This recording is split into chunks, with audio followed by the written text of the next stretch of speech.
এপ্রিলের শুরুতেই ঢাকার ফুটপাত দখলমুক্ত করতে চালানো হয়েছে উচ্ছেদ অভিযান।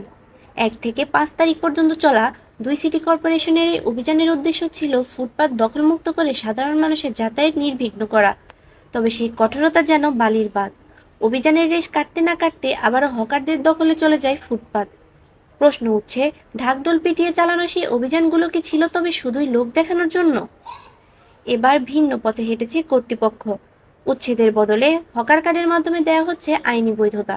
গুলিস্তানের ফুটপাত ও সড়কে ছকে সুনির্দিষ্ট জায়গা বরাদ্দ করে দিচ্ছে সিটি কর্পোরেশন। পুনর্বাসন আসলে কেমন পুনর্বাসনে বুঝতেই পারতেছি না। 4 ফুট জায়গা দিয়ে 4 ফুট জায়গার মধ্যে মনে করেন যে এটা বাদামের দোকানও ঠিক মতো দেওয়া যাবে না। এরকম একটা নর্মাল একটা দোকানে 3টা সংসার চলে, 3টা সংসার, একটা মালিক আর 2টা সেলসম্যান। তো 3টা সংসার যদি 4 ফুট জায়গার ভিতরে হয়, একটা সংসার চলবো না, বিনা হিসেবে না খায় মরতে হবে। পুনর্বাসনের দাবিতে থাকা হকারদের মধ্যেও বইছে ক্ষোভ। স্থায়ী কোনো মার্কেট বা খোলা স্থানের ব্যবস্থা না করে কেন আবারও রাস্তার উপরে দোকান বসানো হচ্ছে, সে প্রশ্ন খোদ হকারদেরই। আমাদের জন্য স্থায়ীভাবে ভালো একটা পুনর্বাসন দরকার, কিন্তু এই রাস্তাঘাট এরকম না।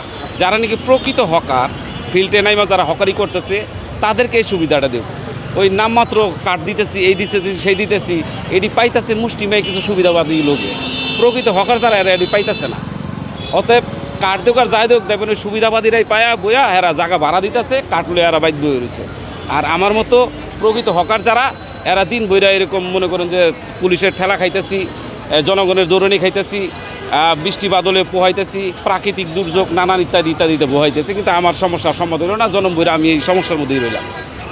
দখল আর উচ্ছেদের এই ইঁদুর বিড়াল দৌড়ে জনভোগান্তি কি আদৌ কমবে, নাকি হকার কার্ডের এই নতুন ব্যবস্থার আড়ালে ফুটপাত দখলেই চূড়ান্ত রূপ পাবে? সেই উত্তর এখন সময়ের হাতে।